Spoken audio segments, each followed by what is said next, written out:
bass family, and welcome to Everything Bass. I was just playing through today's guided improv. This is guided improv 8, and we're going to continue on with focusing on improvisation with our focus on specifically phrasing, because I get a lot of questions about that. How can I develop phrasing? What books can you recommend for me phrasing? And I imagine there are great resources out there.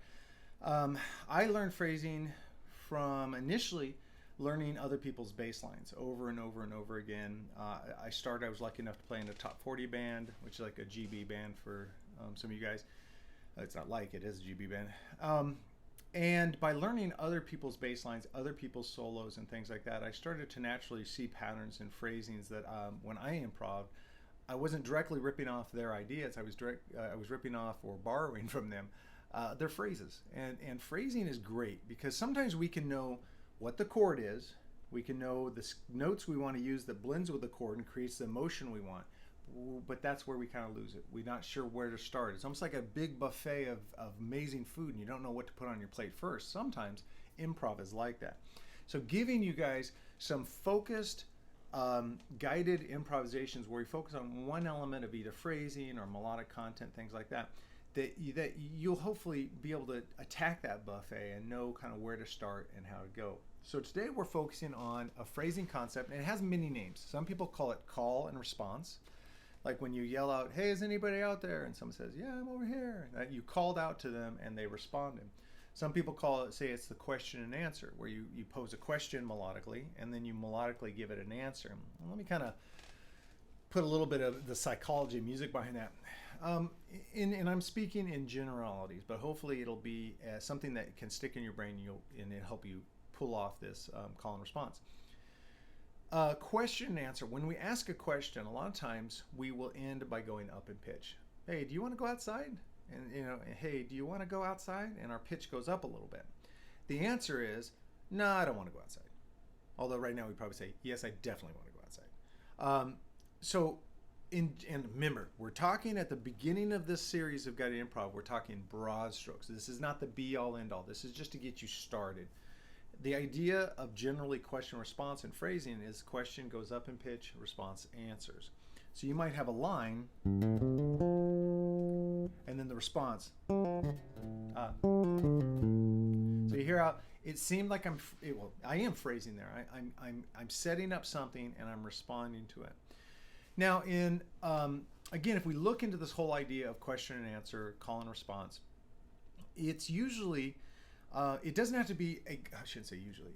This is a tricky subject to talk about because it's vast. It's infinite. I really believe it's infinite. There's so many different ways you could phrase, and there's so many different ways you can just do call and response. So, but sometimes your call, your question might be completely unique to the answer. Like you might try a question and then the answer is just, see, it wasn't a variation of the question, it was solely different. That doesn't mean that's the only way it can be. Sometimes we can actually just change the last two notes of our phrase. Our beginning might be and our answer be. So I kind of made it similar so they're really closely related. Now I know, what's that phrase? You can get analysis paralysis. You could be so overwhelmed with options that you just don't know where to start and you think, "I can't do this, it's beyond me." And that is not true.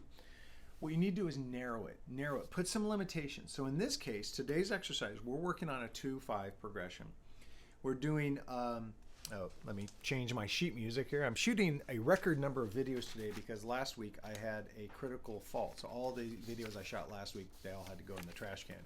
So I'm trying to make up for it. So I'm shooting a lot of videos today. So we're D minor to G7, D minor to G7. Now, if you, maybe this is the first video you've seen from this channel. If so, welcome. We're glad to have you. It's a wonderful community and I'm excited to add any family members who want to join. A great coach of mine said, anyone who wants to come can come. And so that's the idea here. Anyone who wants to share ideas, study with me, teach me, comment, get involved, you're all welcome to. As long as we keep it positive. There's no bashing here. There's no shaming. We want a great environment here. So if you don't know D minor 7, you don't know G7, you can actually go on my channel, Everything Bass with Dale Titus, and look through all my list of videos, and you'll see where I focus on each chord, not specifically that root, but you'll see a video called Minor 7 Arpeggio, I believe, Dominant 7 Arpeggio. And you can watch and you can learn how those chords are constructed. What are their chord tones? What are their intervals? And that'll probably be a really good preamble to go here. But we're going to do some step-through phrasing.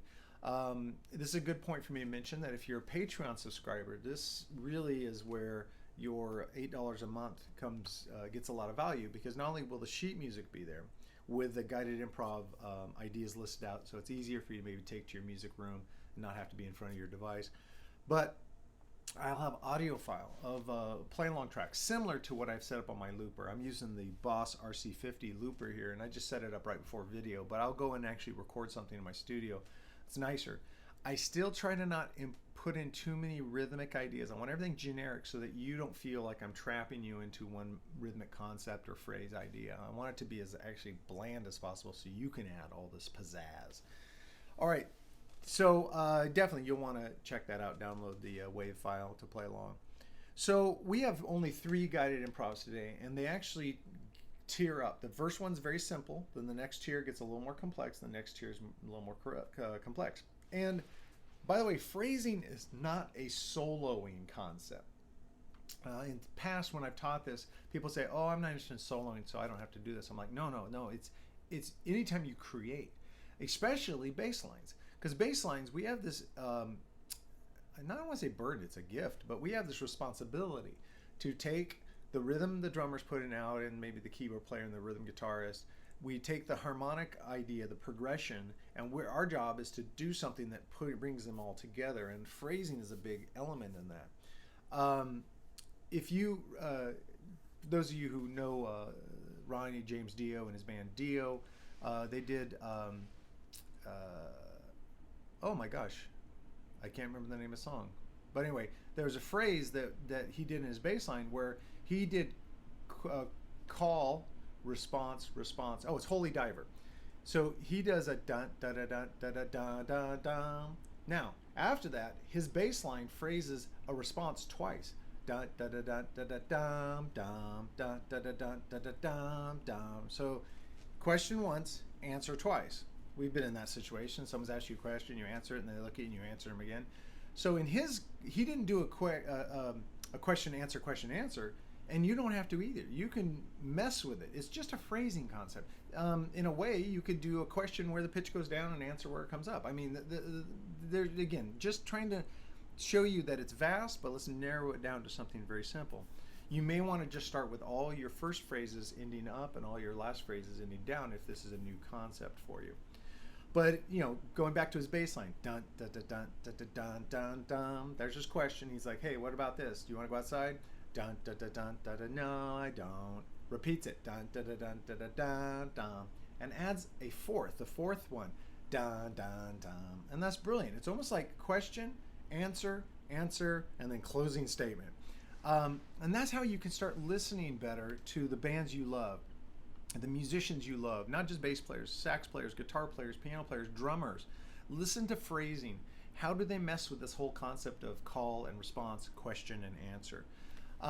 So let's get through the guided improv. This video's gonna run long. Thanks for hanging with me. So the first thing is we just want to use chord tones. So for the, I'm just gonna give them to you now, but for the D minor, you're gonna use D, F, A, and C all over the bass. You can go anywhere you want.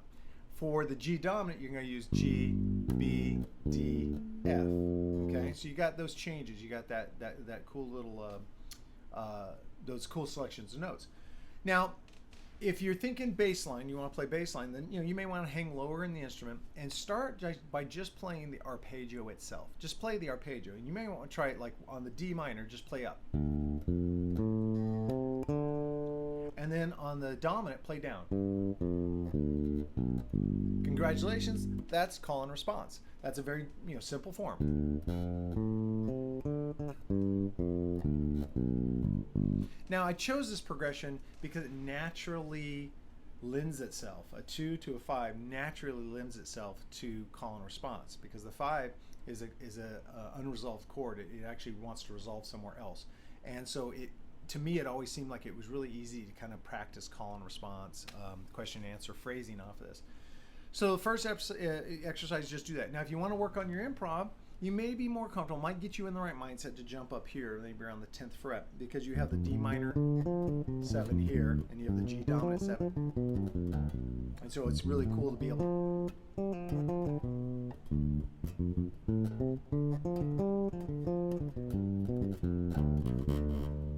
something like that. So that's your first exercise. Just use the arpeggios, because we're limiting ourselves using just these notes. And you may want to limit, if this is a new concept, limit to just simple direction changes. Then you may want to try to play something thematic that where the last 2 notes of the phrase are different. Like you might go like, when he goes the dominant, oh, sorry. See, I just changed the direction of the last 2 notes. When you've got that down, and only when you have that down, don't like breeze through and go, got it. You know, try to really come up with as many phrases as possible just using chord tones. Then move on to the second guided improv, which is using pentatonics. And because pentatonics are great, like 1 degree of difficulty, but it adds a lot of flavor. Now, instead of just those simple arpeggio tones, we add in the perfect 4th, in this case the G, on the minor pentatonic. When you go to the G major pentatonic, here's our normal arpeggio we had. We're going to sacrifice that minor 7 and play major pentatonic. Again, if you're not familiar with the pentatonics, check out my videos. I have one entitled Major Pentatonics and one entitled Minor Pentatonics, and you can kind of get familiar with those scales if you're not so already have them on your fingertips. But now, even though we're just adding a note, well, on the minor we're adding 1 note, we're changing a note on the dominant 7, getting rid of the 7, putting a major 6 in there and adding a 2. Now we have some real flavor. Now you can do really cool I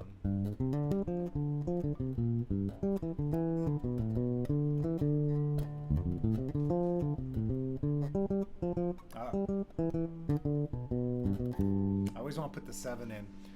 So practice just that. Just adding a couple notes gives you, you'll be surprised how much more color and emotion you can get out of these concepts by just adding a couple notes other than chord tones, because they're tension tones. By their very definition, they're not in the chord. So obviously they add some kind of coloring, and that's where we get the real juice out of this. Now you want to go full on.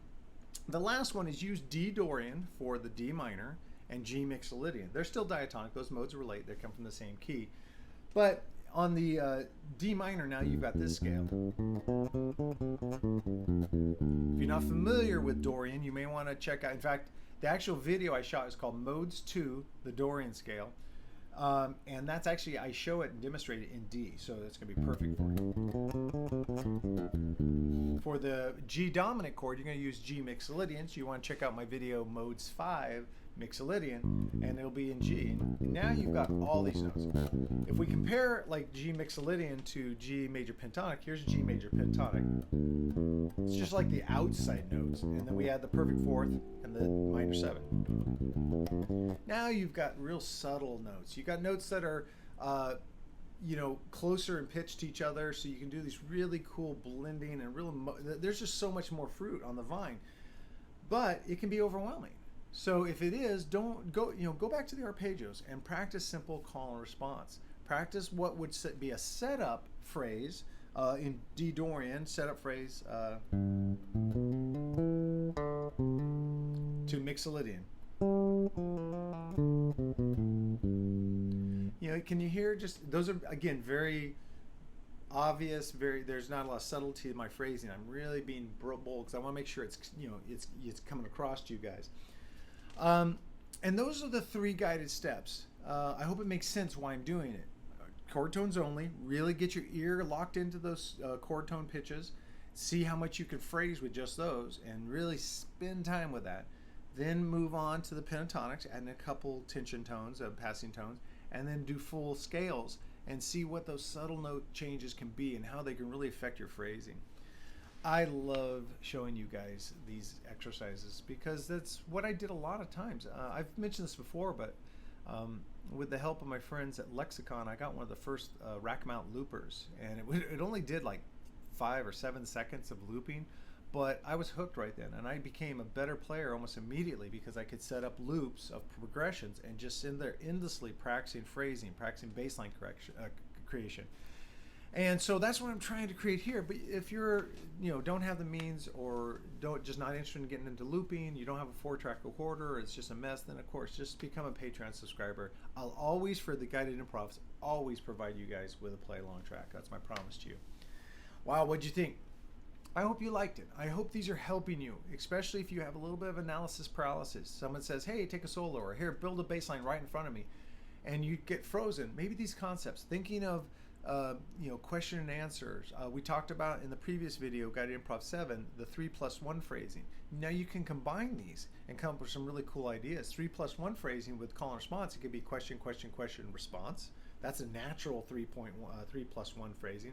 You could do a kind of tricky thing where it's question, response, question, but they're all very closely related. Only a couple notes are difference. And then the last one is the final response that maybe is a complete change, like what Ronnie did with those dun, dun, dun.